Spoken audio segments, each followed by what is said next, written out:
कभी कभी चोट भी लगती होगी मेरी बात से, मैं जानता हूं कभी कभी मेरी बात से चोट भी लगती होगी, पर भाई जो गुरु की सत्ता है उसका यही कार्य है, अंदर हाथ सहारा दे, बाहर मारे चोट। पात्र को आकार तो ऐसे ही दिया जाता है, पर मैं साथ साथ ये कहकर आगे बढ़ूं कि अब भी चेत जाओ, अब भी चेत जाओ तो बिगड़ी बात बन जाए।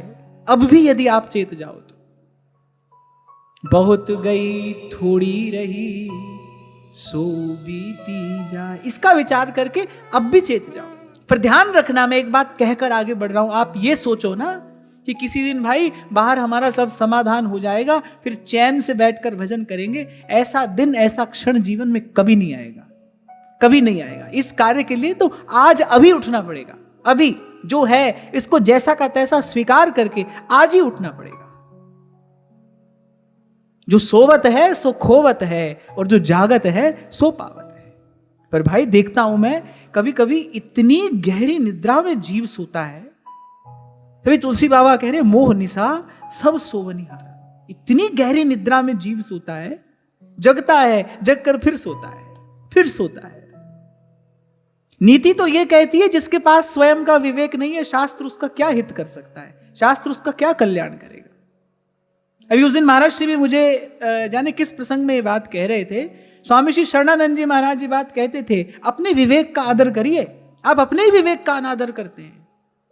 चारों तरफ तो देख रहे हो, इस संसार की हलचल देखी नहीं क्या?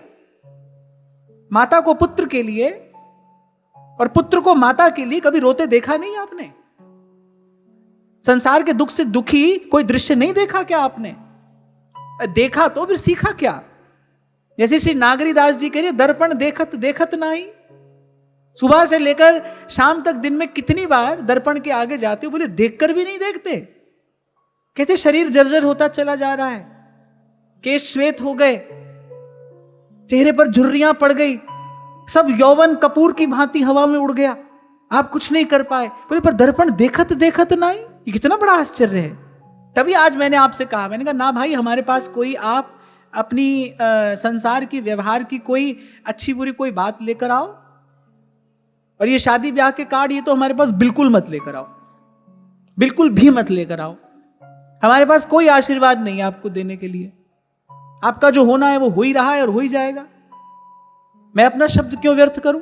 जिस शब्द से मुझे भगवान की आराधना करनी है, जो पुष्प भगवान के चरणों में चढ़ाया जा सकता हो, उसको किसी के पांव तले कुचलने के लिए क्यों छोड़ दूं मैं? और आप नहीं देख रहे, मैं तो देख रहा हूं। आप नहीं समझ रहे, पर मैं तो समझ रहा हूं। जिसको समझ ना आती हो वो व्यक्ति अज्ञ कहलाता है।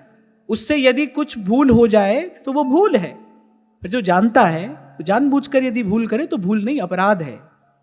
जानबूझकर किया जाने वाला तो अपराध है। और बुरा मत मानना भाई, कभी कभी ऐसी कड़वी औषधि खानी पड़ती है, अंत में होता हित है। एक बात गांठ बांध कर रखना, तुलसी बाबा कहते हैं, जरे साधु ते होए न कारज हानि। हानि नहीं होती है भाई, उससे अंत में लाभ ही होता है। हो सकता है कि आज की औषधि कड़वी हो, और होगा इससे हित ही। आप विचार करना, आप आपके स्वयं के पास बुद्धि है, विवेक है। आप बुद्धि का आदर करते हुए, आप विवेक के आलोक में जो मैंने आज कहा, आप इसका विचार करना। क्या इसमें से कुछ भी अनुचित है? आप कह नहीं पाएंगे। यही सत्य है, जीवन का वास्तविक सत्य तो यही है।